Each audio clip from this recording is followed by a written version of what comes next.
जय Hind. 10th board exam 2026 के लिए साइंस का VVI ऑब्जेक्टिव आपके सामने लाया हूं, जो कि आपके बोर्ड एग्जाम 2026 के लिए इम्पोर्टेंट है। तो पहला क्वेश्चन है हम लोगों का, निकट दृष्टि दोष का निवारण किस लेंस से होता है। पूछ रहा है निकट दृष्टि दोष का निवारण किस लेंस से होता है दोस्तों। तो अवतल लेंस से होता है। किससे होता है? अवतल लेंस से होता है। बी राइट आंसर हो जाएगा। आप लोगों से यहाँ पर एक क्वेश्चन पूछ रहा हूँ कि दूरदृष्टि का निवारण किस लेंस से होता है। दूरदृष्टि का निवारण किस लेंस से होता है, आप लोगों को कमेंट में बताना है। अगला क्वेश्चन है हम लोगों का 2 नंबर में, स्पेक्ट्रम प्राप्त करने के लिए किसका उपयोग किया जाता है। पूछ रहा है कि स्पेक्ट्रम प्राप्त करने के लिए किसका उपयोग किया जाता है। तो प्रिज्म का उपयोग किया जाता है। किसका उपयोग किया जाता है? प्रिज्म का उपयोग किया जाता है। तो डी राइट आंसर हो जाएगा। आप लोग किस जिले से वीडियो को देख रहे हैं, अपने जिले का नाम कमेंट में जरूर बताइएगा। अगला क्वेश्चन है हम लोगों का, जो नेत्र निकट स्थित वस्तु को साफ नहीं देख सकती है उस नेत्र में होता है। उस नेत्र में कौन सा दोष होता है दोस्तों? तो उस नेत्र में दूरदृष्टि दोष होता है। कौन सा दोष होता है? दूरदृष्टि दोष होता है। अगला क्वेश्चन है हम लोगों का, श्वेत प्रकाश में कितने रंगों के मेल से बना होता है। पूछ रहा है कि श्वेत प्रकाश कितने रंगों के मेल से बना होता है दोस्तों। तो 7 रंगों के मेल से बना होता है। कितने रंगों के मेल से बना होता है? 7 रंगों का मेल से बना होता है। वो 7 रंग कौन कौन से हैं, आप लोगों को कमेंट में बताना है कि वो श्वेत प्रकाश जो 7 रंगों के मेल से बने होते हैं वो 7 रंग कौन कौन से होते हैं, आप लोगों को कमेंट में ज़रूर बताना है। अगला क्वेश्चन है हम लोगों का, सामान्य आँख के लिए दूरी बिंदु होता है। पूछ रहा है कि सामान्य आँख के लिए दूरी बिंदु कौन सा होता है। तो देखिए, सामान्य आँख के लिए न्यूनतम दूरी पूछे तो 25 सेंटीमीटर, अगर दूर बिंदु पूछे तो अनंत। क्या हो जाएगा? इसका आंसर हो जाएगा डी हो जाएगा।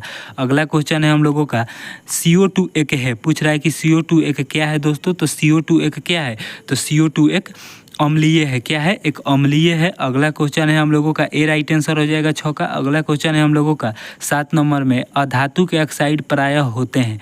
पूछ रहा है कि अधातु के ऑक्साइड प्रायः क्या होते हैं दोस्तों। तो अधातु के ऑक्साइड प्रायः क्या होते हैं? अम्लीय होते हैं। क्या होते हैं? अम्लीय होते हैं। बी राइट आंसर हो जाएगा। अगला क्वेश्चन है हम लोगों का 8 नंबर में, कॉपर पाइराइट CuFeS2। पूछ रहा है कि कॉपर पाइराइट CuFeS2 अयस्क है। किसका अयस्क है दोस्तों? किसका अयस्क है? तांबा का है। किसका अयस्क है? कॉपर पाइराइट किसका अयस्क है दोस्तों? तांबा का है। अगला क्वेश्चन है हम लोगों का, विद्युत अपघटन में ऑक्सीकरण होता है। पूछ रहा है कि विद्युत अपघटन में ऑक्सीकरण क्या होता है दोस्तों। तो एनोड होता है। क्या होता है? एनोड होता है। ए राइट आंसर हो जाएगा 9 का। अगला क्वेश्चन है हम लोगों का 10 नंबर में, निम्नलिखित में से कौन संतृप्त हाइड्रोकार्बन है। पूछ रहा है कि निम्नलिखित में से कौन संतृप्त हाइड्रोकार्बन है दोस्तों। तो C4H10 संतृप्त हाइड्रोकार्बन है। डी राइट आंसर हो जाएगा। C4H10 क्या है? ब्यूटेन का आणविक नाम है दोस्तों, आणविक सूत्र है। क्या है? ब्यूटेन का आणविक सूत्र है। अगला क्वेश्चन है हम लोगों का, हीरा एवं ग्रेफाइट। पूछ रहा है कि हीरा एवं ग्रेफाइट क्या है दोस्तों। तो कार्बन के अपरूप है। क्या है? कार्बन के अपरूप है। डी राइट आंसर हो जाएगा। अगला क्वेश्चन है हम लोगों का, अल्कोहल का सामान्य सूत्र होता है। पूछ रहा है कि अल्कोहल का सामान्य सूत्र क्या होता है। तो CnH2n+10H। क्या होता है? CnH2n+10H होता है। अगला क्वेश्चन है हम लोगों का 13 नंबर में, निम्नलिखित में से कौन सहसंयोजक यौगिक है। पूछ रहा है कि निम्नलिखित में से कौन सहसंयोजक यौगिक है दोस्तों। तो मीथेन, जिसे CH4 बोलते हैं, मीथेन एक सहसंयोजक यौगिक है। क्या है? सहसंयोजक यौगिक है। आप लोगों से एक क्वेश्चन पूछ रहा हूँ कि अल्कीन का सामान्य सूत्र क्या होता है, आप लोगों को कमेंट में बताना है। अल्कीन का सूत्र क्या होता है, कमेंट में ज़रूर बताइएगा। अगला क्वेश्चन है, कार्बन क्या है। पूछ रहा है कि कार्बन क्या है दोस्तों। तो कार्बन क्या है? धातु है, अधातु है, उपधातु है। कार्बन क्या है दोस्तों। तो कार्बन अधातु है। क्या है? अधातु है। बी राइट आंसर हो जाएगा 14 का। अगला क्वेश्चन है हम लोगों का 15 नंबर में, मनुष्य में प्रमुख उत्सर्जी अंग है। पूछ रहा है कि मनुष्य में प्रमुख उत्सर्जी अंग कौन है दोस्तों। तो वृक्क। क्या है? वृक्क, जिसे गुर्दा भी कहते हैं। जिसे क्या कहते हैं? जिसे गुर्दा भी कहते हैं दोस्तों।